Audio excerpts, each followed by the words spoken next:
Hello भाई मु विश्वनाथ समस्त को विश्वनाथ मैथ्स को स्वागत करुछि। आमे एवरेज रो फर्स्ट क्लास शेष कर देथिले। आज आमे एवरेज रो सेकंड क्लास रे एवरेज रो आउ जेतिको टाइप रहिला सब जाक टाइप को एथा आमे कवर कर दबा एवं तुमरो क्लास जो पीडीएफ शीट मध्य पूरा रेडी। तुमको पीडीएफ शीट टेलीग्राम चैनल रे मु प्रोवाइड कर देछि, डायरेक्ट डाउनलोड कर दबो, एथु प्रैक्टिस कर परिबो। एवं फर्स्ट क्लास टा जो सेटा आमे करिथिले जेहेतु व्हाइट बोर्ड रे सेथिपाई तार क्लास नोट मु करि नाही। यदि मते केतेबेले सुविधा हुए ताले मु तार स्क्रीनशॉट मारि मारि मध्य करि पारिबि, किछि कथा नाही। किनु मते लाଗୁଛି तुमे निजे कर दबो। ओके, तुमे निजे कले बेटर हबो। तेणु open करिवो, go to the playlist section, open 02 hero batch playlist and watch this video if you don't watch. Okay, ଯଦି ତୁମେ ଏଇ ଭିଡ଼ିଓକୁ ଦେଖି ନାହ ତାହେଲେ ଆଭରେଜର ପ୍ରଥମ କ୍ଲାସ୍ ଜୁମ୍ କରିଦେଉଛି। ଏଇଟା ହେଉଛି ପ୍ରଥମ କ୍ଲାସ୍, ଆକୁ ଯାଇକି ପ୍ରଥମେ ଦେଖିଦେବ। ଏଇଟା ପୁରା ହ୍ୱାଇଟ୍ ବୋର୍ଡ଼ରେ ମୁଁ ବୁଝେଇଛି। ତେଣୁ ଆକୁ ଦେଖି ସାରିଲା ପରେ ତୁମର ପୁରା ସବୁ କିଛି କମ୍ପ୍ଲିଟ୍ ହେଇଯିବ ଆଭରେଜ ବିଷୟରେ। ତାପରେ ନେକ୍ସଟ ଜିନିଷ ହେଲା ତୁମର ଯେଉଁ କ୍ଲାସ୍ ନୋଟ୍ ଆଉ PDF ତୁମେ ସବୁ ଟେଲିଗ୍ରାମରୁ ଡାଉନଲୋଡ୍ କରିବ। ମୁଁ ସବୁ ଜାଗାର ଲିଙ୍କ୍ ଡେସ୍କ୍ରିପସନ୍ ବକ୍ସରେ ପ୍ରୋଭାଇଡ୍ କରିଦେଇଛି। ଓକେ, ତେଣୁ ଆଉ କାଟିଦେବା ବାସ୍। ତେଣୁ ଚାଲ ଦେଖ, ଫାର୍ଷ୍ଟ क्वेश्चन देखिया पूर्व ये जिन मन रखिथ जहाँ जहाँ कहली सब जिन गुड़ा मन रखिथ। ता सहित गोटे जिन मन रख, देख ये बैचटा अलरेडी शेष हो जाता। मुझे जून 1 स्टार्ट करी, अगस्ट आज हूँ कौन रेकर्डिंग कर अगस्ट 2 ये बैच शेष हो जाता। किंतु जेहेतु किसी प्रोब्लेम चली क्लास डेली कर पार नी, तेणु जून तो समस्त प्रोब्लेम थाए। तेणु छाड़, एनिवेज आम क्लास एथर कंटिन्यू करने चेष्टा करा। जिते प्रोब्लेम आसिले भी मो द्वारा जी संभव मुझे करी, कारण जेहेतु मुझे कथा देती से फ्री रे पढ़े माने पढ़ेबी। आ जो मैंने बैच नहीं पढ़ा चाहूँ से बैच नहीं पढ़ी पार। बैच रे तुम्हें जदि फ्लाट 200 यूज कर तुमको 200 डिस्काउंट मिल जाए, बुझिपाल। तेणु से बैचटा ही मुझे शेष करी, चेष्टा करी शेष करने, कारण से बैच भी अलरेडी मोर 4-5 मास भर कि 6 मास भर शेष हो जाए कथा, माने ये अगस्ट सेप्टेम्बर भर से शेष हो जाए कथा। किंतु कौन करवा, परिस्थिति भली जे शेष करने को मु अक्षम होगली। किंतु टेंशन ना, जो पे बैच नहीं आराम से पढ़ जी चैप्टर पढ़ाई, कारण 50% पढ़ाई, आउ 50% जोटाक अच्छी मुझे कवर करदे चेष्टा करी ये मसे 2 मास भर। ओके, तेणु आम स्टार्ट करवा। तेणु स्टार्ट करने पूर्व समस्त गोटे रिक्वेस्ट, समस्ते ये वीडियो को तुम सांग मान सेयार करदेव, आउ वीडियो को निश्चित भाव में समस्ते गोटे गोटे लाइक करदेव। ओके, तेणु स्टार्ट करवा। आउ गोटे जिन मन रख, ये जो क्लास दुईटा रहा एवरेज प्रथम क्लास और सेकेंड क्लास, ये दुईटा क्लास जो तुम कंप्लीट भाव देखी दौच, मुझे तुमको लिखी देदेवी जे ये दुईटा क्लास जितेटा क्वेश्चन पढ़ाई अलमोस्ट मु क्लोज टू 40 क्वेश्चन पढ़ाई।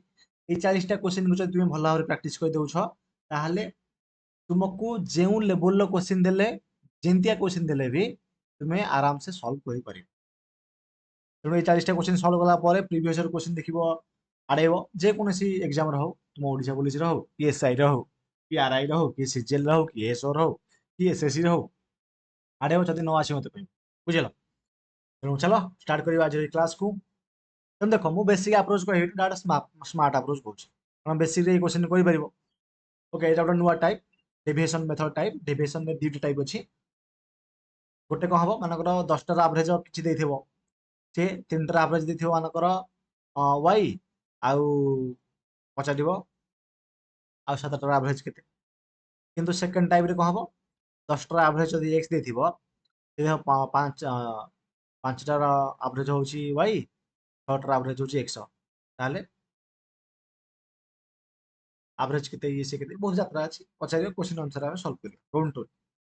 ओके, तुम देखो सिंपल क्वेश्चन देछि, the average of 7 number is 81। 7 number average देला 81। If the average of the first 3 is 87, प्रथम 3टार एवरेज देछि 87 और लास्ट 3टार एवरेज देछि हमको केतरा 78 ओके ताले आमको पचारला जे फोर्थ नंबर केते ताମାନେ 3 3 6टा हला आ गोटे नंबर एठी अछि आर एवरेज टा केते माने आर एवरेज 100 पर आर एवरेज टा हमको एठी देइन ओके क्लियर अछि किंतु 7टा रो एवरेज देछि केते हमको 81 तेणु एठी 81 लिखिली 81 रु ये केते कम ना सर 6 जो 6 अधिक 6 अधिक 6 3 18 प्लस 18 हला ये केते कम 3 कम केते कम 3 3 3 कम 3 3 9 कम माइनस 9 तेणु प्लस 18 माइनस 9 बुझिले कौन हिजिबो ना सर प्लस 18 हिजिबो जदि प्लस 18 प्लस 9 हिजिबो प्लस 9 जदि हेगला देखो 18 माइनस 9 समान कौन देखो 18 माइनस 9 समान केते होची हमर ना सर प्लस 9 हे जदि एपटे प्लस हैला राइट साइड रे कौन हबो ना माइनस हबो तेणु आमे कोन करबा ए 81 रो आमे माइनस 9 फेडी दबा एपटे प्लस हैला एपटे माइनस कहिथिली बा पटे प्लस हैले डाहा पटे माइनस बा पटे माइनस हैले डाहा पटे प्लस करिवो तेणु प्लस नै हला तेणु 81 रो आमे केते फेडिबा 9 फेडिबा हेले केते हिजिबो ना सर 72 हबो तेणु 72 हबो आंसर बुझिपाइलो तेणु बुझिया पे एते यात्रा लिखिली नले एते यात्रा किछि लिखियार दरकार आवश्यकता नै आमे डायरेक्ट करबा कारण मु ऑलरेडी बुझे देछि तो देखो हमने एवरेज नै जिबा केते दे जे हमु 7 टा एवरेज देछि अब देखो लिखछ देखो ଯଦି 3ଟାର ଆଭରେଜ ଦେଇଛି 87 ଆଉ 3ଟାର ଆଭରେଜ ଦେଇଛି 78 ତାମାନେ 87 ରୁ ଏଟା 81 ଯଦି ଆଭରେଜ ହେଲା 81 ରୁ 87 କେତେ ଅଧିକ ନା ସାର୍ 6 ଅଧିକ ତେଣୁ ଟୋଟାଲ 3ଟା ଅଛି ତେଣୁ 6 3 18 ହବ ପ୍ଲସ 18 ଲାଷ୍ଟ 3ଟାର ଆଭରେଜ ଦେଲା 78 ତାମାନେ 81 ରୁ 78 କେତେ କମ 3 କମ 3 3 9 ମାଇନସ 9 ହେଲା ପ୍ଲସ 18 ମାଇନସ 9 କଣ ପ୍ଲସ 9 ହେଇଗଲା ସେ ପ୍ଲସ 9 ହେଲା ଡାହାଣ ପଟେ କଣ ହେଇଯିବ ନା ମାଇନସ 9 ହବ ତାମାନେ ଯୋଉ ଆଭରେଜ ରୁ 81 ରୁ ଆମେ 9 ଫେଡ଼ିବା 9 ଫେଡ଼ିଲେ କେତେ ହେଇଯିବ ନା 72 ହବ आंसर एमिति गोटिए लाइन रे माने एटा तुम एक्चुअली पार्टी रे करि परिबो बुझवा किंतु तुमरो लेवल ऑफ पाठ पढ़ा पर टिके डिपेंड करे ओके एटा करके अपन ऑन करिया रेडी तो ओके देखो ताले हमरो सरी गेला कोन हमरो सरी गेला 22 नंबर तार हमें 23 नंबर जबा एवरेज ऑफ 11 नंबर हला 45 देखो 11 नंबर एवरेज दी 45 ताने 45 हला एवरेज हमरो एवरेज ऑफ फास्ट 5 पांचटा नंबर एवरेज देला 42 45 42 केते कम को 3 कम 5 3 15 ताने माइनस 15 कम तापर नेक्स्ट पांचटा एवरेज देला 46 ता माने 46 45 रु केते अधिक ना सर 1 अधिक 1 अधिक 5 टा 5 की 5 तेनु प्लस 5 अधिक माने प्लस कम माने माइनस ताने केते गला माइनस 10 यदि बाम पटे माइनस 10 हला डाना पटे निश्चित भाବରେ प्लस 10 हबो तो एवरेज नै आमे 45 45 रे जदि आमे प्लस 10 मिसै दबा ए जे हमर एठी 60 55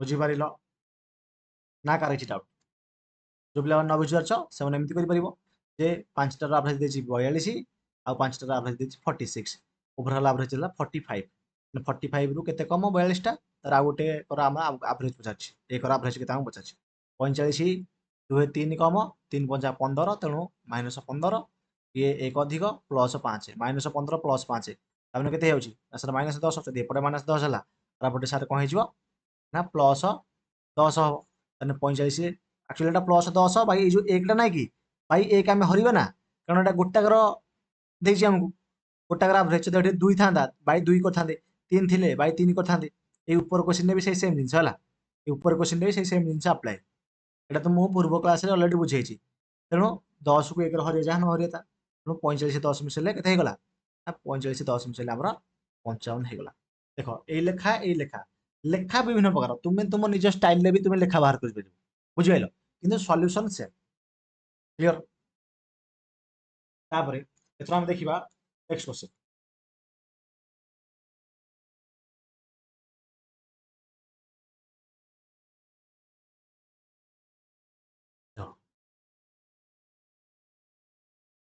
डेविएशन नो सेकंड टाइम देखिबा एथरा कोन देखो average of a group of 11 numbers is 61 okay हमने 11 टा नंबर एवरेज देछि हमको 61 देला the first 6 numbers have an average of 57 प्रथम 6 टारो एवरेज दउछि हमको 57 सेकेंड जो लास्ट 6टा देछि हमको 65 6टा 65 ताले केमे बाहर करियो देख आकु जदी बेसिक रे तुमे करिवो ताले कोन करिवो 11 को 61 रे गुणियो जेति हबो 6 को 57 रे गुणियो मिश्रण 6 को 65 रे गुणिबो जेति हैला सेति करू जदी हमें 11 को 61 रे गुणले जेति हबो जदी हमें फेडी दबा ताले हमरो 6th नंबर टा बाहर पडियो बुझा नै किंबा आमे डिविजन मेथड करिबा किंतु एठी गोटे रूल टे अप्लाई हबो दैट इज जे हमको एठी जो बाम पटे माइनस कले डाहां पटे प्लस होतला बाम पटे प्लस हले डाहां पटे माइनस होतला सेटा हमको अप्लाई हबो काकि ना एठी हमको 11 टा देछि किंतु एठी 6 6 12 टा हे जाउछि बुझा नै सेथि में एठी से पूर्व मेथड टा अप्लाई हबो तने एटा होछि टाइप 2 डिविजन कोन हैला तने मु ओवरऑल एवरेज हमरो 61 देछि नेली 61 रे केते कम 3 कम 36 18 माइनस 18 61 रु 65 केते अधिक 4 अधिक 6 को 24 प्लस 24 अधिक माइनस 18 प्लस 24 हेले केते हिजबो सेटा प्लस हमरो 6 हला जदि प्लस 6 हला आमे जो 61 रे सिंपल कोन करबा 6 नंबर पचाइछि आगे भूल हेला कि आमे तो एमिति करि परबा ना जदि आमे काटि दबा ଗୋଟେ ମିନିଟ ତିନି ହେଲେ ଓହୋ ଭୁଲ କରିଦେଇଛି ଏଠାରେ କଣ ଗୋଟେ ଭୁଲ ହେଇଗଲା ଦେଖ ତାହେଲେ ଦେଖ 61 ରୁ 57 କେତେ କମ ସାର୍ 4 କମ 7 4 ଏଗାର ନା 4 କମ 400 କୁ 24 ମାନେ ମାଇନସ 24 ବୁଝିପାରିଲ 65 4 ଅଧିକ ପ୍ଲସ 24 ତେଣୁ ମାଇନସ 24 ପ୍ଲସ 24 କଣ ହେଇଯିବ 0 ହେଇଯିବ ଯଦି 0 ହେଇଗଲା 61 ରେ ତୁମେ 0 ମିଶାଅ କି 61 ରୁ 0 ଫେଡ଼ ବୁଝିଲ ଯାହା କଲେ ବି ସେଇ 61 ହିଁ ବାହାରିବ କଣ ହେଲା 61 ହିଁ आंसर हबो किंतु एठी गोटे जिंस मन रखिबो जे ए जो टाइप रो क्वेश्चन ने जेहेतु 11 टा देइथिले हमकु किंतु 6 6 12 टा हे जाउची 6th नंबर पचारची तेनु एई क्षेत्र रे एगना फा देखो 1 2 3 4 5 6 7 8 9 10 11 टोटल 11 टा तेनु एइठो एई जांगे दे देला आ एइठो एई जांगे दे देला ता माने हमो 6th नंबर टा पचाल केते तेनु एई क्षेत्र रे तुमको এই মেথড ইউজ করা পড়িব जो कहली যদি প্লস থিব ডানা পটে সেই প্লস রহিব মাইনাস থিলে এଠି ডানা পটে সেই মাইনাস রহিব মনে হলা কিছু চেঞ্জ হব ନାହିଁ জীবন ओके ना का କିଛି डाउट समस्या ओके आसीबटी देखो नेक्स्ट क्वेश्चन देखिबा the average of 5 numbers is 72 पांचटा नंबर एवरेज थिला 72 the average of the first 3 प्रथम तीनटार एवरेज देला 70 लास्ट तीनटार एवरेज देछि हमको 75 थर्ड नंबर टा बचला सिंपल जिंस ओवरऑल एवरेज केते ना 72 72 हला एवरेज केते अधिक जो केते कम 2 कम 2 3 की 6 माइनस 6 केते अधिक 3 अधिक 3 3 की 9 प्लस 9 माइनस 6 प्लस 9 कोन केते हिजो सर प्लस 3 हला माने वास्तव रे कोन करबा 3 मिसेइबा 75 हबो आ बेटे फेडी दउनी आ एबटे प्लस हला बेले डाहा पटा माइनस कर दबो भूल हिजो एटा होची आरो मेथड कोन हला आगु जदी गोटे लाइन में सॉल्व करिया चाहछो जेमे तुम कहिथिले ई क्वेश्चन देखिलो डायरेक्ट लिखिबो एमती 72 अछि तेणु एठी तो हला 2 कम 2 पंचा 2 कम होछि 2 कम 2 2 3 की 6 माइनस 6 एटा हला 75 टा केते 3 अधिक तेणु 3 3 की 9 समान हला प्लस 3 हला माने आमे 72 रे 3 मिसेइबा समान हेगला 75 तुमे एतिकी रे भी आंसर बाहर कर परिबो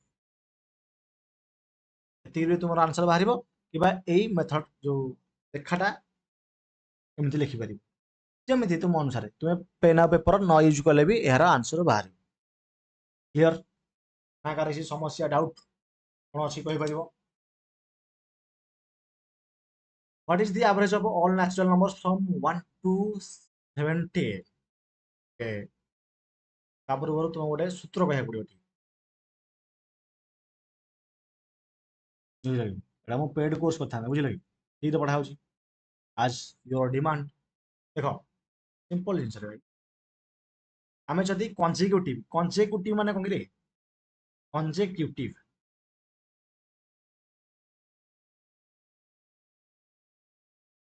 ହେଲା ସ୍ପେଲିଂ ଜର୍ନି ଯାହା ଲେଖିଦେବି ତରବର ହେଇକି consecutive ନାମ କ'ଣ କ୍ରମିକ ସଂଖ୍ୟା ଓଡ଼ିଆ ଲେଖିବା କ୍ରମିକ ସଂଖ୍ୟା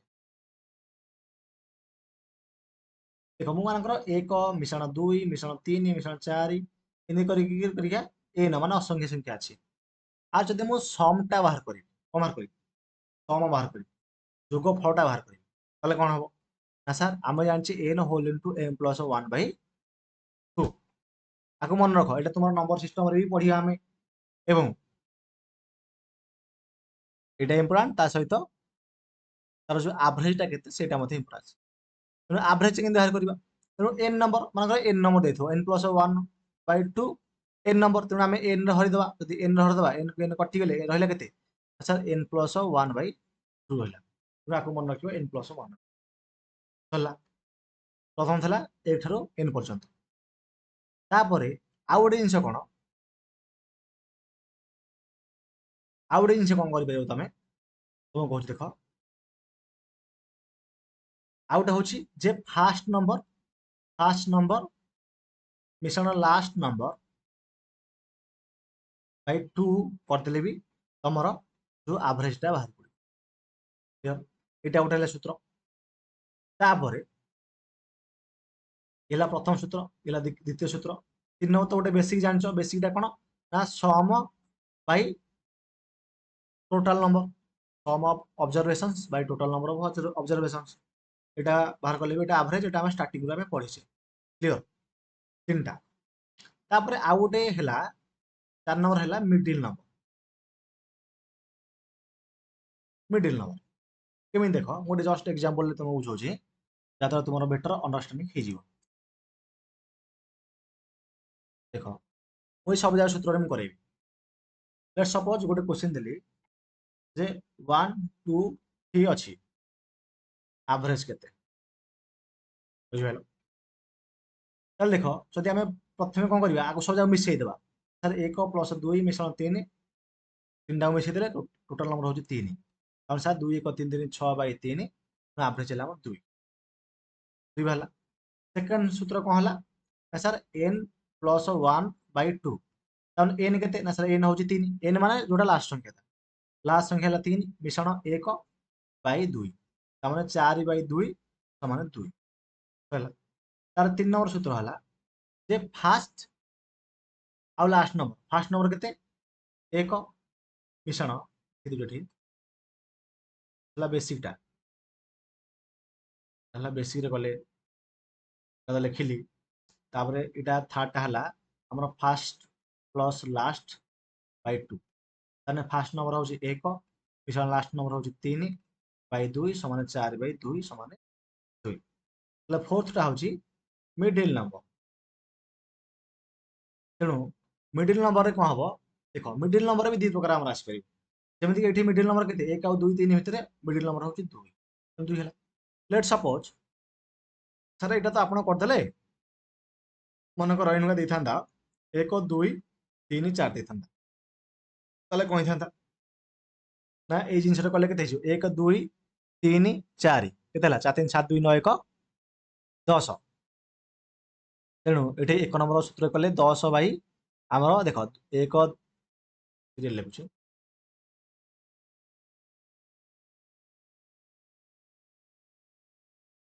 କନସେପ୍ଟଟା ଟିକେ ବଢିଆ ଭାବରେ ବୁଝ ମନେକର ଏଠି ମୁଁ ଫାଷ୍ଟ କଲି ତେଣୁ 1 ମିଶାଣ 2 ମିଶାଣ 3 ମିଶାଣ 4 ବାଇ ଟୋଟାଲ କେତେ 4ଟା 4 ହରିବ ତେଣୁ 4 3 7 2 9 1 10/4 ତାମାନେ କେତେ ହେଇଗଲା 7 2 8 2 ଦେବା ପଏଣ୍ଟ 0 4 5 20 2.5 ହେଲା ସେକେଣ୍ଡ ଯଦି କରିବା n ପ୍ଲସ୍ 1 ତେଣୁ n ହେଲା 4 ପ୍ଲସ୍ 1/2 5/2 2.5 ହେଲା থার্ডরে କ'ଣ ହବ ଫାଷ୍ଟ ଆଉ ଲାଷ୍ଟ ଫାଷ୍ଟ କେତେ ନା ସାର୍ 1 ଲାଷ୍ଟ ହେଲା 4/2 ତାମାନେ 5/2 2.5 ହେଲା ଫୋର୍ଥରେ କ'ଣ ହବ ନା ସାର୍ ମିଡିଲ ନମ୍ବର କିନ୍ତୁ ସାର୍ ଏଠି ମିଡିଲ ନମ୍ବର ନାହିଁ ଯଦି ମିଡିଲ ନମ୍ବର ନାହିଁ କାହିଁକିନା ଏଇଟା ଦେଖ ଯଦି ଯୋଉ କନଜିକ୍ୟୁଟିଭ ନମ୍ବର ଯୋଉ ଦେଇଥିବ ସେଟା ଯଦି ଅଡ୍ ଥିବ କ'ଣ ଥିବ ଅଡ୍ ଥିବ ତାହେଲେ ଡାଇରେକ୍ଟ ମିଡିଲ ନମ୍ବରଟା ବାହାର କରିଦେବ ମନେକର ଇଭିନ୍ ଥିବ କନଜିକ୍ୟୁଟିଭ ନମ୍ବର ଇଭିନ୍ ଥିବ ସେଥିରେ କ'ଣ କରିବ ମିଡିଲ 2 ନମ୍ବର ନେଇଯିବ ଏବଂ ତାକୁ 2 ରେ ହଟାଉ। ବୁଝିପାରିଲ? ଯେମିତି ଏଠି 2 ଆଉ 3 ହେଉଛି ମିଡିଲ ନମ୍ବର, ତେଣୁ 2 ମିଶ୍ରଣ 3 ବାଇ 2 ତାମାନେ 5 ବାଇ 2 ସମାନେ ଆମର 2.5। ବୁଝିପାରିଲ? କନସେପ୍ଟ ଶିଖ। କ୍ଲିୟର? କନସେପ୍ଟ ପୁରା ପ୍ରପରଲି ବଢିଆ ଭାବରେ କହିଲି, ତେଣୁ କୋଉ ପିଲାର ଯେମିତି କନସେପ୍ଟରେ କିଛି ଡାଉଟ୍ ରହିବ ନାହିଁ। ମନେ ହେଲା? Simple question, what is the average of all natural numbers from 1 to 17? ତାହେଲେ 1 ରୁ 17 ପର୍ଯ୍ୟନ୍ତ ସବୁ ଯାକ ନ୍ୟାଚୁରାଲ ନମ୍ବର ଆଭରେଜ କେତେ? ତାହେଲେ n ପ୍ଲସ୍ 1 ବାଇ 2, 17 ଏକ 18 ବାଇ 2 ସମାନେ ଆମର 9 ହେଇଗଲା, କାମ ଶେଷ। କିମ୍ବା ତୁମେ 1 ରୁ 7 ଯାଏଁ ଲେଖିକି ମଝି ନମ୍ବରଟାକୁ ଲେଖିପାରିବ, କିମ୍ବା ଫାଷ୍ଟ ନମ୍ବର ହେଲା 1, ଲାଷ୍ଟ ନମ୍ବର ହେଲା 17 ବାଇ 2। ବୁଝିପାରୁଛ ନାହିଁ? ଯୋଉ ମେଥଡ଼ କରିବ ଆନ୍ସର ବାହାରିବ। ସବୁ ମେଥଡ଼ ସବୁ ଆପ୍ରୋଚ୍ ତୁମକୁ କହିଦେଲି, କେବଳ ତୁମର ମାଇଣ୍ଡଟା ଟିକେ ୟୁଜ୍ କରିବ। କାରଣ ଏଇ କ୍ୱେଶ୍ଚନ ଗୁଡାକ ଇଜି କ୍ୱେଶ୍ଚନ, ବାରମ୍ବାର ଏକ୍ଜାମରେ ଆସୁଛି, କିନ୍ତୁ ପିଲାମାନଙ୍କର ଏଇ କ୍ୱେଶ୍ଚନରେ କମାଣ୍ଡ ରହୁନି, କାରଣ ଲ୍ୟାକ୍ ଅଫ୍ ପ୍ରାକ୍ଟିସ। ଭୟ ଲାଗେ, ଗଣିତକୁ ଭୟ ଲାଗେ, ହେଲା ଆମର ନାଇଁ। ତାପରେ find the average of first 125 natural numbers. 125टा natural number find the average of first 125 natural 125 natural numbers. तामाने 1 ରୁ ଆମର 125 ପର୍ଯ୍ୟନ୍ତ, तामाने n ମିଶାଣ n + 1 बाई 2 बाई 2, तामाने 126 बाई 2, तामाने 6 3 63 हे जो हमर आंसर। बुझिबेल ना? का समस्या डाउट कौन से पचारि परिबो, किछ कथा नै। तापर रहिला बैच कथा, जो पिला माने बैच नै पढियाउ चाहूछ ଏବଂ जो माने आराम से पढियाउ चाहूछ से माने बैच नै पढि परिबो ଏବଂ ए कोडटा यूज करिवो। बुझिबेल? कारण मु केतले बैच रे इ करेनि, जो तुमनकर रिक्वेस्ट जो बहुत पिला मेसेज करथले, सेति भाई ए कोड यूज करियो, तुमको डिस्काउंट मिल जिवो।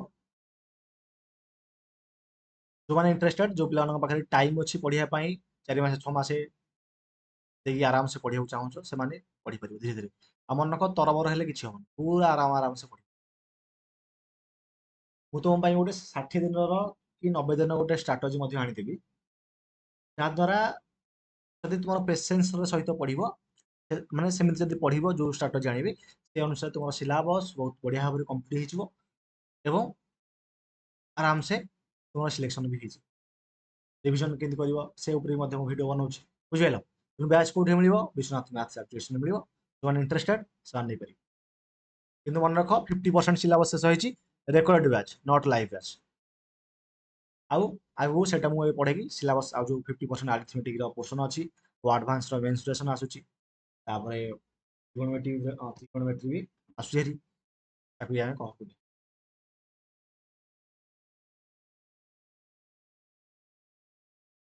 ଟେନସନ ହବ ନାହିଁ, ବୁଝିଲ? ଆରାମ ସେ ପଢ, କାରଣ ଏବେ ବି ଆମେ କହିପାରିବାନି କେବେ ଜିଲ୍ଲା ପୋଲିସ ବାହାରିବ ବୋଲି।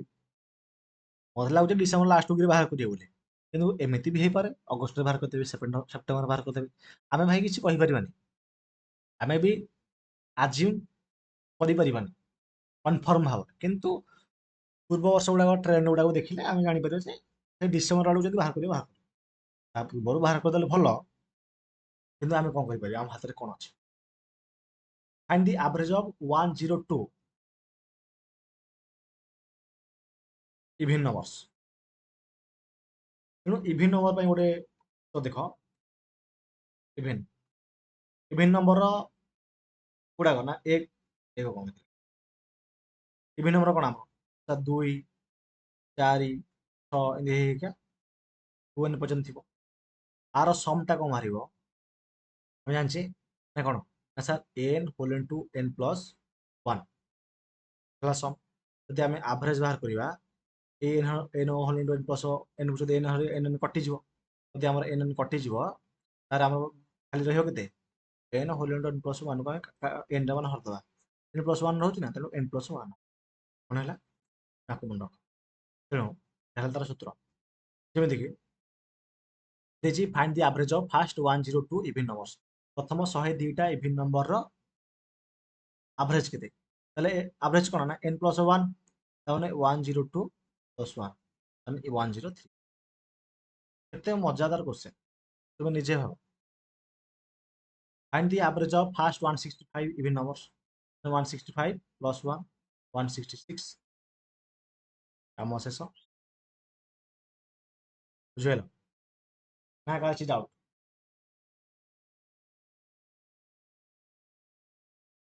देखो average of consecutive even natural numbers from 2 to n एई 36 ता माने 2 रु n पर्यंत एवरेज देती 36। यदि एवरेज देला 36 even natural numbers, okay, what is the value of n? चल देखो किछि नाही, सिंपल कथा। ता माने एठी हम लिखिबा 2 रु n, 2 मिश्रण n बाय कोन करिबा 2 करिबा इक्वल टू 36। ता माने एठी 36 दूर कोन केते 2 प्लस n इक्वल टू 72 हे जिवो। n इक्वल टू हमरो दुटा रे बोले 70 हे जिवो। ताले 70 हे गेला हमर आंसर। ना कार କିଛି डाउट असुविधा समस्या कोन अछि पचेर करियो।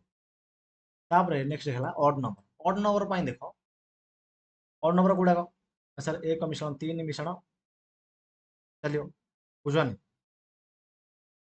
तेणु ए जो ऑड नंबर गुडा रहिला हमर एठी आपे आर जो सम टा होची n स्क्वायर। और जदि हमें एवरेज बाहर करिबा n स्क्वायर को n हर देला हमर n बाहर पड़ो जत्ती अछि सेती देला जे find the average of the first n odd natural number. n odd natural number average पजाची केता हो ही n ही हो कारण एवरेज सेती ही हो। बुझिलो ना कार କିଛି डाउट? ना कार କିଛି डाउट असुविधा समस्या? तेणु आउ गोटे एठी हम लास्ट को कहबी नले जदि दरकार हो कॉन्सेप्ट अछि देखो कहि दिछु एठी मानक देखो मु लिखिली 1 1 होची हमर कोन 1 रो स्क्वायर 1 मिश्रण 2 लिखिबा 2 1 कोन 1 मिश्रण 3 लिखिबा 4 होची 4 टा होची कार स्क्वायर 2 रो स्क्वायर 1 मिश्रण 3 मिश्रण 5 ये होची 9 3 स्क्वायर 1 मिश्रण 3 मिश्रण 5 मिश्रण 7 ये होची तुमरो 16 4 स्क्वायर। बुझिले एंदी 100 चलिबो माने एला गोटे कांसेप्ट मन रखिथा। एबे भी जो आड हेसी बहि बेटा देछि आगु देखले नै हमर मन नै ठीक रे किंतु एबे स्कूल बहि रे मध्य ए कांसेप्ट ता देछि यदि हमें सम ऑफ ऑड नंबर्स देखो सम ऑफ कंसेक्यूटिव ऑड नंबर जदि हम ऐड करिबा हला दुटा ऐड कले 2 रु 2 रो स्क्वायर हो 3टा मिसिले 3 रो स्क्वायर हो 4टा मिसिले 4 रो स्क्वायर हो 5टा सीरियली ऑड नंबर मिसेले एक ठारो एटा 5 रो स्क्वायर हो। बुझाने एटा गोटे कांसेप्ट देखो average of first 10 odd numbers 10टा ऑड नंबर रो एवरेज केते 10टा ऑड नंबर एवरेज से 10 ही हो। सिंपल जिंस कहीं ना तार एवरेज कोन हमर n सिंपल जिंस बुझिलो आकार किसी doubt?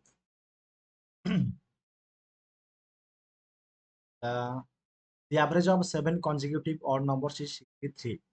Okay. What is the smallest of this number? देखो बढ़िया भाव देखो ए क्वेश्चन पिला देखु देखु कांदी पकोथिबे कोन करिवि आसुनी किंतु भाई अछि तमर डरिबार नै। The average of 7 consecutive देला 7टा odd number average देला 63 63 देला average 7टा माने निश्चित भाव रे 1 2 3 एपट 3टा थिबे 1 2 3 एपट 3टा थिबे मझी नंबरटा हमर एवरेज कहिथिली ताने ऑड नंबर देछि माने 63 परे के आसीबो 65 आसीबो तापर 67 आसीबो 69 आसीबो एपटे 61 आसीबो 59 आसीबो 57 आसीबो हैला। What is the smallest of this 7 numbers कोडा एटा स्मॉलेस्ट कोन हैला जदि पचासंदा कोडा सबठर बड़ एटा सबठर बड़ बिगेस्ट कोन हैला तो स्मॉलेस्ट पचाछि 57 लिखिबो किंबा आ गुटे मेथड अछि आउ केंत करि परिबो देखो ए भीतर सदाबेला गैप केते थाए गैप केते रहिछि गैप रहिछि 2 से आइदर इवन हो और ऑड हो କ'ଣ ହେଲା ସଦାବେଳେ ଗ୍ୟାପ୍ ରହିବ କେତେ 2 ରହିବ। ଯଦି ଗ୍ୟାପ୍ 2 ରହିବ ତାହେଲେ କେତେଟା ଗ୍ୟାପ୍ ଅଛି ଗ୍ୟାପ୍ କେତେଟା ଅଛି 2ଟା ଗ୍ୟାପ୍ ଅଛି। ତେଣୁ 3ଟା ଦେଖ 3ଟା ମାନେ ଦେଖ ଆପରେ ଦେଖ ମଝି ସନ ଦେଖ ମୁଁ କ'ଣ କହିଲି ମଝି ନମ୍ବରଟା ଯଦି ଆମର ଆଭରେଜ ହେଲା ନିଶ୍ଚିତ ଭାବରେ ଦେଖ 7ଟା ନମ୍ବର ଦେଖ ଆକୁ 2 ପ୍ରକାର ଆପ୍ରୋଚରେ ବୁଝିପାରିବ। ପ୍ରଥମ ଆପ୍ରୋଚ ହେଲା 63 ହେଲା ତେଣୁ ଗ୍ୟାପ୍ ତ 2 ରହିଛି ଯଦି ଗ୍ୟାପ୍ ରହିଲା 2 ତାମାନେ 3ଟା ନମ୍ବର ମାନେ 3 ରୁ 1 ଫେଡ଼ିବ ମାନେ 2 ମାନେ 2ଟା ଗ୍ୟାପ୍ ରହିବ 2 ଦୁଣେ 4 ତେଣୁ 63 ରୁ 4 ଫେଡ଼ କେତେ ହେଇଯିବ କିଛି ଭୁଲ କରିଦେଲି 1 2 3 3 ନା 3 ଦୁଣେ ଗ୍ୟାପ୍ ଯଦି 2 ହେଲା ଯଦି ଆମେ 1 ଦେଖ ଏଇଠି ଗୋଟେ ଗ୍ୟାପ୍ ଅଛି ନା ପୁଣି 1 2 3 3ଟା ସଂଖ୍ୟା ଅଛି ମାନେ ଏଥିରେ କେତେଟା ଗ୍ୟାପ୍ ରହିଲା 3ଟା ଗ୍ୟାପ୍ ରହିଲା 1 2 3 3ଟା ଗ୍ୟାପ୍ ମାନେ ଦେଖ 63 ରୁ 57 4ଟା ସଂଖ୍ୟା ଭିତରେ ସଦାବେଳେ 3ଟା ଗ୍ୟାପ୍ ରହିବ ମନେ ରଖିବ ହେଲା ଯେତେଟା ସଂଖ୍ୟା ଥିବ ସେଇଥିରୁ 1 ଫେଳିଲେ ଆମର କେତେଟା ଗ୍ୟାପ୍ ଅଛି ବାହାରି ପଡ଼ିବ ମାନେକର 5ଟା ସଂଖ୍ୟା ଅଛି 1 ଫେଡ଼ିଦେବ 4ଟା ଗ୍ୟାପ୍ 4ଟା ସଂଖ୍ୟା ଅଛି 1 ଫେଡ଼ିଦେବ 3ଟା ଗ୍ୟାପ୍ 100ଟା ସଂଖ୍ୟା ଅଛି 1 ଫେଡ଼ିଦେବ 69ଟା ଗ୍ୟାପ୍ ଠିକ୍ ସେମିତି ଏଠି 3ଟା ଗ୍ୟାପ୍ ବାହାରି ପଡ଼ିଲା କାରଣ 63 ରୁ 57 ଟୋଟାଲ୍ ହେଉଛି 4ଟା ସଂଖ୍ୟା ତେଣୁ 3ଟା ଗ୍ୟାପ୍ ବାହାରିଲେ 3 ଦୁଗୁଣେ କେତେ ହେଇଯିବ 6 ହେଇଗଲା ତେଣୁ 63 ରୁ ଡାଇରେକ୍ଟ ମଧ୍ୟ ତୁମେ 6 ଫେଳିଦେଲେ ଆମର ବାହାରି ପଡ଼ିବ ଆନ୍ସର କେତେ ଏଠି ଲେଖିଦେଉଛି 2 ଗୁଣନ 3 ସମାନ 57 ଗ୍ୟାପିଂରେ ବି ତୁମେ କହିପାରିବ ତୁମକୁ ଯେଉଁ ମେଥଡ଼ ଭଲ ଲାଗୁଛି କର ମୁଁ ତୁମକୁ କେବଳ ପଢ଼ିବାରେ ବ୍ୟସ୍ତ ଓକେ ତାପରେ average of 5 consecutive even number ହେଲା 24 average of 5 consecutive number even number ପୁଣି ଦେଇଛି ଓକେ 5ଟା ଦେଇଛି ମାନେ ସିମ୍ପଲ କଥା ଆକୁ ଆମେ ମାନଙ୍କର କ୍ୟାପିଂ ମେଥଡ଼ କରିବା ସାରେ 5ଟା ନମ୍ବର ମାନେ 5ଟା ନମ୍ବର ମାନେ ସାରେ ନିଶ୍ଚିତ ଭାବରେ 3 ନମ୍ବରଟା ହବ ଆଭରେଜ 3 ନମ୍ବର ଯଦି ଆଭରେଜ ହବ 1 2 3 ନା ବୁଝିଲନି 1 2 3 ଆମର 3ଟା ସଂଖ୍ୟା ଭିତରେ 2ଟା ଆଭରେଜ ରହିବ 2 ଦୁଗୁଣେ 4 24 ରୁ ଯଦି ଆମେ 4 ଫେଡ଼ି ଦେବା 4 ମିଶେଇ ଦେବା 28 ହବ 28 ହବ କାରଣ ସେ ପଚାରିଛି ଆମକୁ କ'ଣ ଲାର୍ଜେଷ୍ଟ ନମ୍ବରଟା ପଚାରିଛି ନା ବୁଝିଲନି ଦେଖ କେତେଟା 5ଟା ସଂଖ୍ୟା ଅଛି 1 2 3 4 5 ଲେଖିଦେଲି ତେଣୁ ସେ ଦେଇଛି ଆଭରେଜ ଦେଇଛି 24 ତେଣୁ ମଝି ସଂଖ୍ୟାଟା ଆଭରେଜ ହବ 24 24 ହେଲା ଇଏ 26 ଇଏ 28 ହେଲା ଇଏ ଆମର 22 ଇଏ ହେଲା ଆମର କେତେ 20 ତାହେଲେ ବଡ଼ ସଂଖ୍ୟା କୋଉଟା ହେଲା ଲାର୍ଜେଷ୍ଟ ଓକେ ଆଇଦର ତୁମେ ଯଦି ଗ୍ୟାପିଂ ମେଥଡ଼ କରିଥାନ୍ତ ଗ୍ୟାପ୍ ରହୁଛି ଆମର 2 3ଟା ସଂଖ୍ୟା ଭିତରେ ଗ୍ୟାପ୍ ହେଉଛି କେତେ 2ଟା ଗ୍ୟାପ୍ ରହୁଛି ତେଣୁ ଆମେ 24 ମିଶାଣ 2 ଗୁଣନ 2 28 ଗ୍ୟାପିଂ ମେଥଡ଼ ବି କରିପାରିବ ଯେମିତି ସୁଇଟେବଲ୍ ଲାଗୁଛି ସେମିତି କର ହେଲା ନା କାହାର କିଛି ଡାଉଟ୍ ତା ଦେଖିବା next The average of 5 consecutive even numbers ହେଲା 76 5ଟା consecutive even number ର average ଦେଇଛି ଆମକୁ 76 okay what is the largest among them ତାମାନେ 5ଟା ଦେଇଛି ମାନେ ମଝି ସଂଖ୍ୟାଟା ହବ 3 ନମ୍ବର ସଂଖ୍ୟାଟା ତେଣୁ 3 2 5 ତେଣୁ ମଝି ସଂଖ୍ୟା ଯଦି 3 ହେଲା 3 4 5 3ଟା ସଂଖ୍ୟା ସେଥିରୁ 1 ଫେରିଥିଲେ 2 ରହିଲା 2 ହେଇଛି ଗ୍ୟାପ୍ ତେଣୁ 2 ଦୁଗୁଣେ 4 76 ରେ 4 ମିଶେଇଲେ 80 ହେଇଯିବ 80 ହେଇଗଲା ଆମର ଆନ୍ସର ବୁଝିଲ ବୋଲେ ଏମିତି କରିପାରିବ ଯେମିତି କହିଥିଲି ହେଲା 76 ହେଲା 78 ହେଲା 80 ଏହା ହେବ ଆମର largest number SSC question solve କରୁଛ ତମେ ଓଡ଼ିଶା ପୋଲିସ କ୍ୱେଶ୍ଚିନ୍ କ'ଣ ତମେ ବୁଝୁନି ठीक है ना वो धीरे से ही पढ़ देखो तापरे ए क्वेश्चन टा देखो the average of 8 consecutive even numbers is 41 ता माने 1 2 3 4 5 6 7 8 8टार आमको देछि इवन नंबर रो तो जुग्म संख्या गुड़ा हला एवरेज देछि 41 किंतु 8टा नंबर अछि नंबरटा ही हमर इवन हे छै नंबर एवरेज इवन हे छै तेनु एई दीटांकर एवरेज ही 41 तेणु ये जो 41टा का भितर आसो ना सर ये आम 40 आउ 42 भितर ही आस 40 मिशाण 42 मैंने 82 2 समान के 41 आस बुझेल T What is the sum of the smallest and largest numbers in the group? Either ତୁମେ ଗ୍ୟାପିଂରେ ବାହାର କରିପାରିବ କିମ୍ବା ତୁମେ ଏମିତି ବାହାର କରିପାରିବ। ଏଇଟା 38 ହେବ, 33 ହେବ, ଏଇଟା ଆମର 34 ହେବ, ଏଇଟା ଆମର 44, ଏଇଟା ଆମର 46, ଏଇଟା ହେଲା 48। ତେଣୁ 34 ଆଉ 48, 34 ମିଶାଣ 48 ର ସମଟା କେତେ ହେଇଯିବ? 82 ହେଇଗଲା। ତେଣୁ 82 ହେଇଗଲା ଆମର ଏଠି ଆନ୍ସର। ବୁଝିହେଲା? ଥିଲା what is the sum of the smallest and the largest numbers in the group. Smallest ହଉଛି ଆମର ଏଇଟା 34, ଓକେ, এটা হচ্ছে লার্জেস্ট। তার সমটা কেতে ହେଲା? 34 ମିଶାଣ 48 ସମାନେ 82 ହେଇଗଲା। ବୁଝିହେଲା? ନା କାଲି ସମସ୍ୟା ଡାଉଟ୍ ଫାଉଟ୍ ଅଛି ଯଦି ପଚାର। ଟ୍ୟାପିଂ ହେକା ସବୁ ତୁମକୁ ବୁଝେଇଦେଲି, ପୁରା ଆରାମସେ ବୁଝିପାରୁଥିବ, ତାର କିଛି ଡାଉଟ୍ ନଥିବ। ବୁଝିହେଲା? ଯଦି ଡାଉଟ୍ ଅଛି ପଚାରି ପାରିବ, କିଛି କଥା ନାହିଁ। ଯେ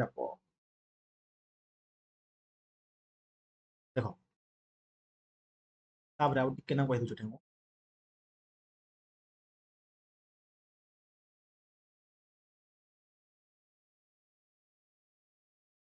ଯଦି ମନେକର ଏମିତି ସ୍କୋୟାର ଦେଇଥିବ, 1 ର ସ୍କୋୟାର, 2 ର ସ୍କୋୟାର, 3 ର ସ୍କୋୟାର, ଏମିତି ହେଇକି n ସ୍କୋୟାର ଦେଇଥିବ, ତା ପାଇଁ ସୂତ୍ର କ'ଣ? ତାର ମନେକର 1 ର କ୍ୟୁବ୍, 2 ର କ୍ୟୁବ୍, 3 ର କ୍ୟୁବ୍ ଦେଇଥିବ, ଏମିତି ହେଇକି n ର କ୍ୟୁବ୍ ଦେଇଥିବ, ତା ପାଇଁ ସୂତ୍ର। ତାର ସମଟା ଜାଣିଛେ ଆମେ କେମିତି ବାହାରିବ?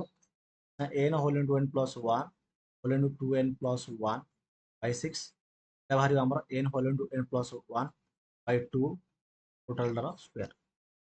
ଯଦି ଆମେ ଏଠି ଆମେ ଆଭରେଜଟା ବାହାର କରିବା, ସିମ୍ପଲ ଜିନିଷ n whole into n plus 1 whole into 2n plus 1 by 6 ଆଉ ଗୋଟେ n ହରଦବା, n କୁ n କଟିଗଲା, n କୁ n କଟିଗଲେ ଏତିକି ହିଁ ରହିବ, ହେଲା, ଏତିକି ରହିବ। ଏଇଠି ସେମିତି n whole into n plus 1 by 2 square ଅଛି। ଏଥିରେ ଯଦି ଆମେ n ଟେ ହରିଦେବା, n କୁ n କଟିଯିବ, ଯଦି n କୁ n କଟିଗଲା ସିମ୍ପଲ ରହିବ, ଏତିକି ରହିବ। ବୁଝିପାରିଲ? ଏତିକି ହିଁ ରହିବ। ଏଇଟା ତାର ସୂତ୍ର, ଆକୁ ମନେ ରଖିଦେବ। ମନେ ରଖି ଏଇ ଅନୁସାରେ ତୁମେ ଆନ୍ସର ସଲ୍ଭ କରିପାରିବ, ତାର କିଛି ଡାଉଟ୍ ନାହିଁ। ଦେଖ ହେଇଗଲା କି?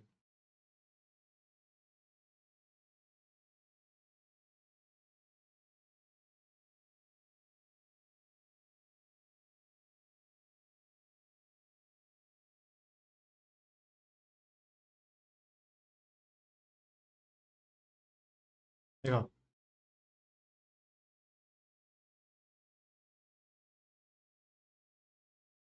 କ'ଣ ହେଲା? ଦି average of the squares of the first 147 natural numbers, ତାହେଲେ 147ଟା average of the squares of the 147 natural numbers squares ଦେଇଛି, ତା ମାନେ 1 ର ସ୍କୋୟାର ପ୍ଲସ 2 ର ସ୍କୋୟାର ହେଇକି 147 ର ସ୍କୋୟାର ଆମକୁ ଆଭରେଜ ପଚାରିଛି। ସୂତ୍ର କ'ଣ ୟୁଜ୍ କରିବ? ସାର୍ n ପ୍ଲସ 1 ଆଭରେଜଟା କେମିତି ବାହାରିବ? ଦେଖ n whole into n plus 1 whole into n plus 1 by 6, ସେଥିରେ n ହରଦେଲେ ଏଇଟା ହେଉଛି n plus 1 whole into 2n plus 1 by 6। ବୁଝିପାରିଲ? ହେଲେ n plus 1 n କେତେ?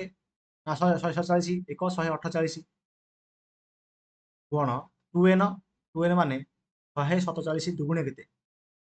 କେତେ ହବ? 14 14 28 7 14 ମାନେ 294, 1 95, 47 47 କେତେ? 7 7 14 94 ହେଲା।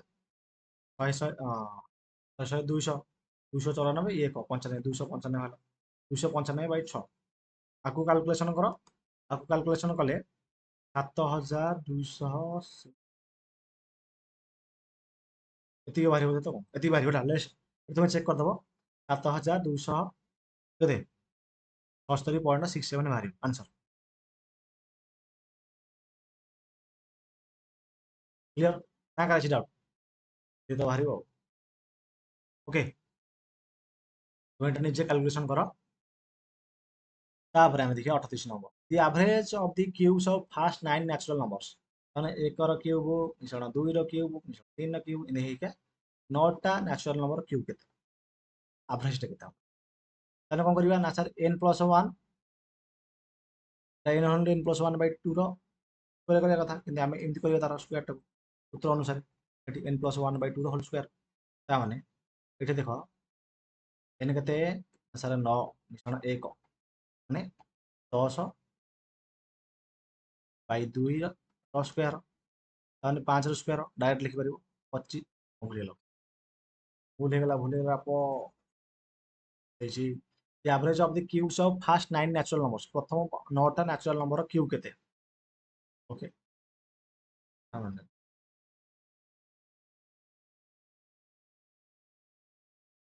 ଭଲ କରିଦେଲେ କି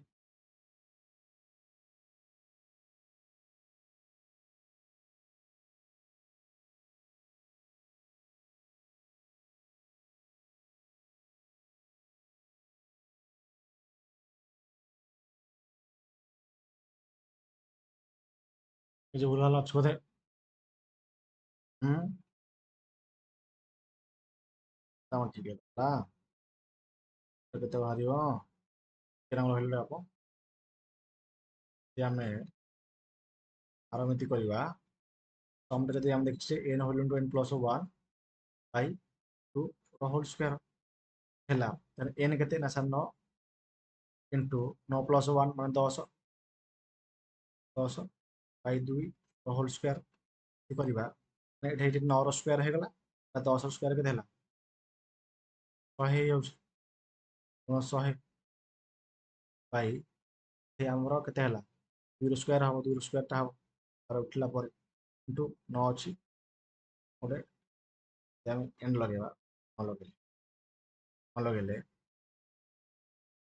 ଆଗକୁ ହଁ ବ୍ରାକେଟଟାକୁ ଆମେ ଫିଟେଇ କରିବା ବୁଝିଲେ ଏ ଜିନିଷଟା ଆମେ ବ୍ରାକେଟକୁ ଫିଟେଇ କରିବା ଏଥିପାଇଁ ଏଟା ଲେଖିନଥାଅ ବ୍ରାକେଟକୁ ଫିଟେଇ କରିବା ତାହେଲେ ନେକ୍ସଟ ଷ୍ଟେପରେ ତୁମେ କରିପାରିବ ବୁଝିପାରିଲ ଲେଖୁଛି ତମ ଲାଷ୍ଟ ଲେଖିଦେବି ସୂତ୍ରଟା ସୂତ୍ର ନ ଦେଖ ସୂତ୍ର ନ ଘୋଷିକି ତୁମେ ଯଦି କନସେପ୍ଟରେ ଯିବ ଆରାମସେ କରିପାରିବ ଯଦି 9କୁ 9 ଏଥିରେ କଟିଗଲା ତାପରେ 2 2 4 ହେଲେ 25 25 ନୂଆ 225 ବୁଝିଗଲ ନା ବୁଝିଲନି ଦେଖ କଣ କହିଲି ମୁଁ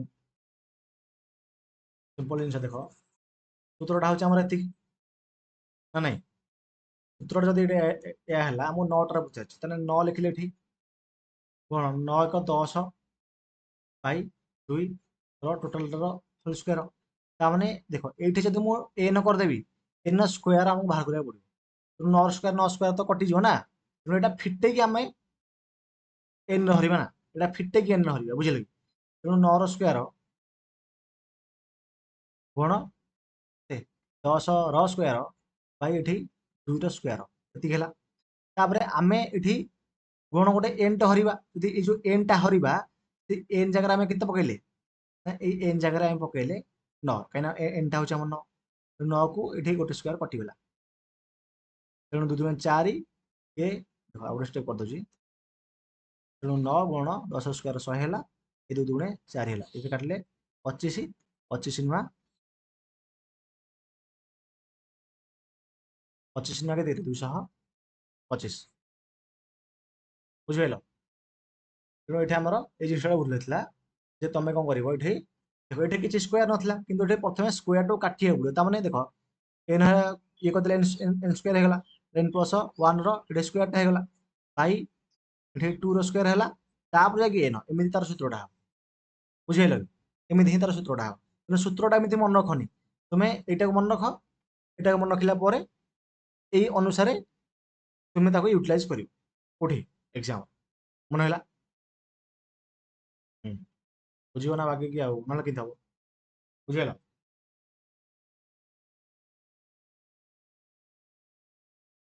ଏଇଟା ରହିଲା କ୍ୱେଶ୍ଚନ ଅଛି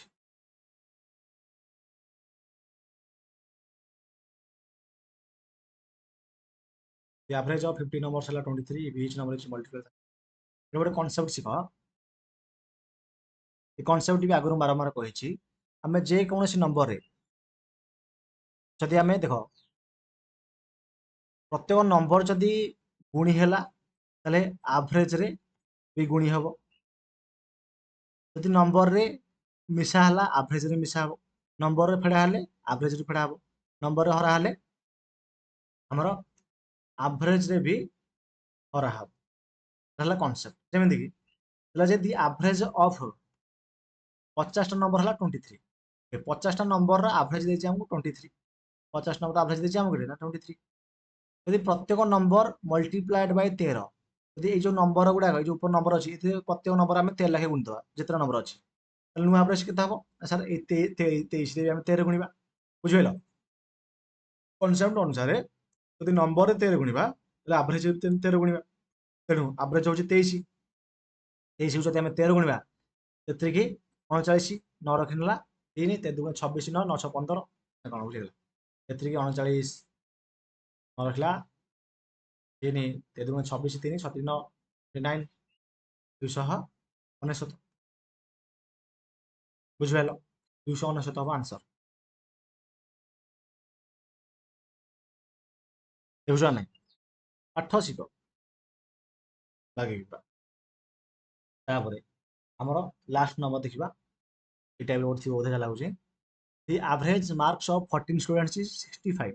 Okay, average ହେଲା 65. ଯଦି if the marks of each student are doubled, find the new average। ଦେଖ ଯଦି ମାର୍କର ଯୋଉ ସବୁ ପିଲାଙ୍କର ମାର୍କ ଯଦି ଡବଲ ହେଲା, ନିଶ୍ଚିତ ଭାବରେ ଯୋଉ ଆଭରେଜଟା ଅଛି ଆଭରେଜ ବି ଡବଲ ହେଇଯିବ, 130 ହେଇଯିବ।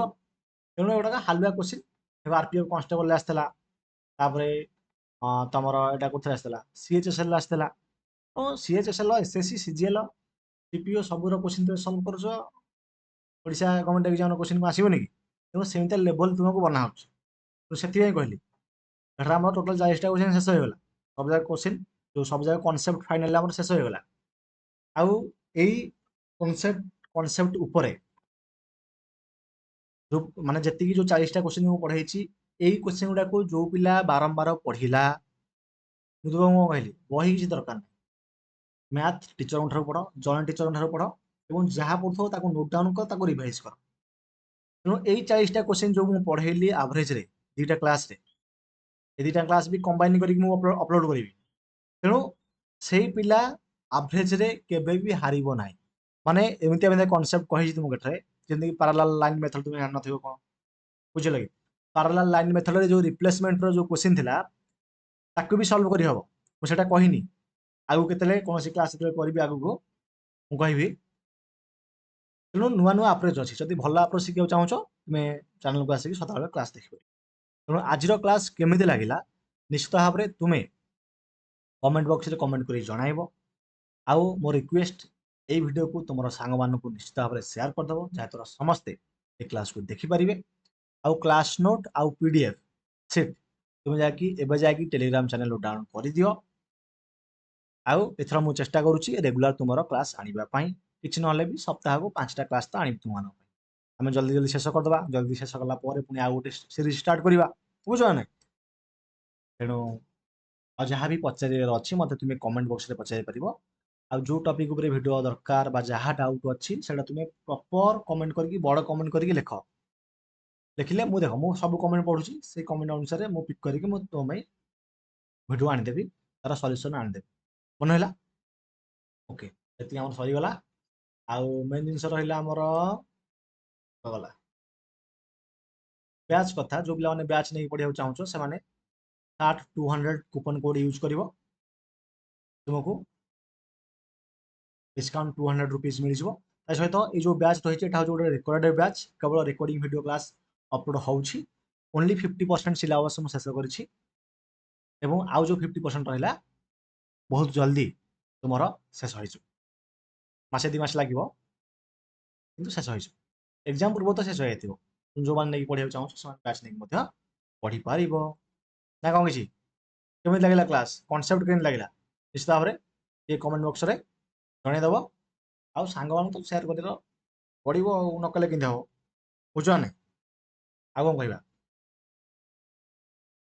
ଆଉ ବାକି ରହିଲା ଯୋଉ ଏବେ ଯୋଉ ସିରିଜ୍ ଗୁଡ଼ାକ ମୁଁ ତୁମମାନଙ୍କ ପାଇଁ ଆଣିଛି, ଯେମିତିକି ତୁମ ପାଇଁ ଏବେ ବିଭିନ୍ନ ପ୍ରକାର ଷ୍ଟ୍ରାଟଜି ଭିଡ଼ିଓ ସିରିଜ୍, କେମିତି ପାଠ ପଢ଼ିବ ସେ ଉପରେ ମଧ୍ୟ ମୁଁ ଭିଡ଼ିଓଜ୍ ବନାଉଛି, ଯାହାଦ୍ୱାରା କି ତୁମେ ଯେଉଁମାନେ ବିଗ୍ନର ଅଛନ୍ତି ନା, ଯୋଉ ପିଲାମାନେ ବିଗ୍ନର ଅଛନ୍ତି ସେମାନଙ୍କୁ ଗୋଟେ ଆକ୍ଚୁଆଲ ରୋଡ୍ ମ୍ୟାପ୍ ମିଳିବ ଯେ ଆକ୍ଚୁଆଲି କେମିତି ଆମେ ପଢିବା, ଠିକ୍ ଉପାୟ କୋଉଟା।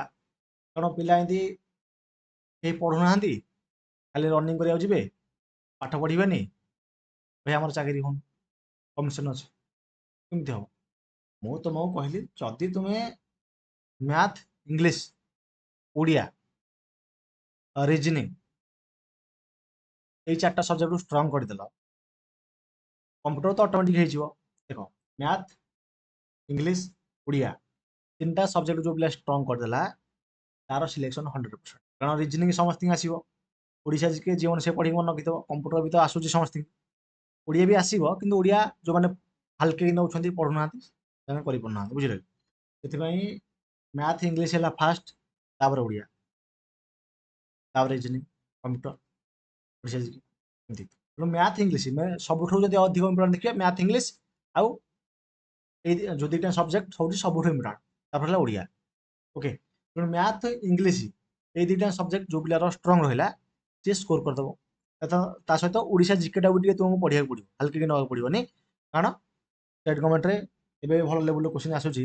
ଆଗରୁ କ'ଣ ହେଉଥିଲା ସହଜିଆ କୋଶ୍ଚିନ୍ ଆସୁଥିଲା। ତେଣୁ ଯୋଉ ପିଲାମାନେ ୱେଲ୍ ପ୍ରିପେୟାର୍ଡ ସେମାନେ ମ୍ୟାଥମେଟିକ୍ସରେ ତ ଭଲ ମାର୍କ ରଖିବେ, ତା ସହିତ ଯୋଉ ପିଲାମାନଙ୍କର ଜିକେରେ ଭଲ କମାଣ୍ଡ ରହୁଥିଲା ସେମାନେ ସିଲେକ୍ସନ ପାଉଥିଲେ, ବୁଝୁଛ ନା। ତେଣୁ ଏବେ ଲେବୁଲ ଟିକେ ମ୍ୟାଥର ଭଲ କରିଦେଲାଣି, ସେଥିପାଇଁ ମ୍ୟାଥମେଟିକ୍ସଟାକୁ ଟିକେ ଇମ୍ପ୍ରୁଭ୍ କରିବାକୁ ଚେଷ୍ଟା କର। ତା ମାନେ ନୁହେଁ ଯେ ଜିକେ ପଢ଼ିବନି, ଜିକେ ବି ପଢ଼ିବ, କିନ୍ତୁ ଗୋଟେ ଟାଇମରେ ତୁମେ ସବୁ ଯାକ ସବଜେକ୍ଟ କଭର କରିପାରିବନି ନା, ବୋରିଂ ଲାଗିବ। ତେଣୁ କେମିତି ସ୍ଲଟରେ ଡିଭାଇଡ୍ କରିବ, କେମିତି ପଢ଼ିବ, ସେ ଉପରେ ମୁଁ ଅଲରେଡ଼ି ଭିଡ଼ିଓ ବନେଇଛି, ଯାଇକି ଦେଖ, ତମ ନଲେଜ ଆସିବ ଭାରି ଯେ ସାର୍ ଏମିତି ପଢ଼ିବାର ଅଛି, ଏମିତି ପଢ଼ିଲେ ଏମିତି ହବ, ବୁଝିବାନି।